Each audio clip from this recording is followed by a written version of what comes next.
The first time I saw a painting by Hilma af Klint is actually now almost exactly 10 years ago.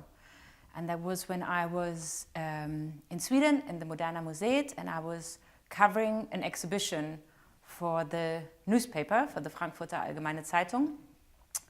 And I came across a painting by her. She was part of a group show back then. And I asked the curator, so what is this? Because it sort of, it looked familiar, but also very unfamiliar, and I couldn't figure out what it was. And then the curator told me the story of Hilma af Klint. I couldn't believe it. I think Hilma af Klint, on the one hand, is a very spiritual person. But I think we would be wrong in framing spiritualism as something that is hostile to science. Actually, it's something, particularly in the sort of turn of the century, around 1900, that is very close to science. The story of Hilma af Klint was for a long time left out from art history for several reasons, I believe. So there's one question, why she wasn't more visible during lifetime. And there was this myth that she didn't want to exhibit, but it's clear in the archives now that she really wanted to exhibit, and she did a lot of effort in order to do so, and she succeeded. Also in 1928, she was already almost 70 years old, and she exhibited, but didn't get a lot of response.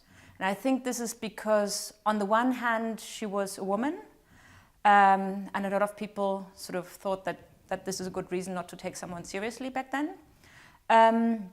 And the other reason, I believe, is because she had a very clear idea of what she wanted to do, and she was not interested in an academy career, which is very obvious. She could have done so, maybe. She even won a gold medal back then. But she was also not interested in a kind of standard avant-garde career. So she would have not agreed to selling 3 or 5 paintings through a dealer and being part of a group show, but she really had a grand, holistic vision of what her art should do, and that would be, so her art would be the starting point for a kind of spiritual new movement that would care about sort of people, that would care about the environment, that would be respectful to society and so forth. And so what she really wanted to have is a big center where her art is being shown. Maybe a little bit like the Bauhaus, also for teaching.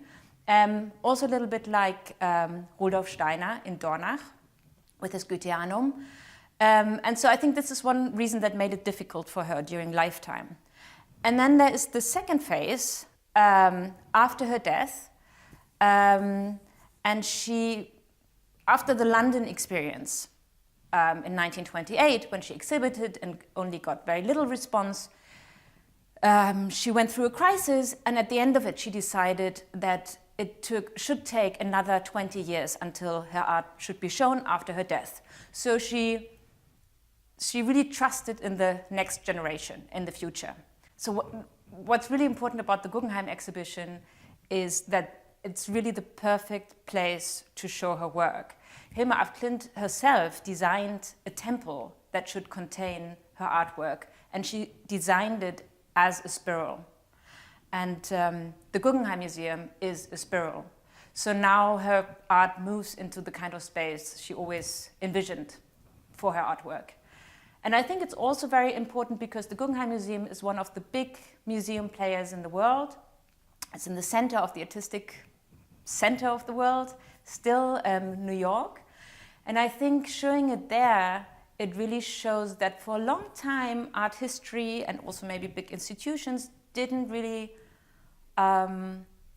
play by the rule when they ignored Hilma af Klint. And now she moves in there, you can see her in all the splendor of a big museum show, and she's given the recognition she deserves.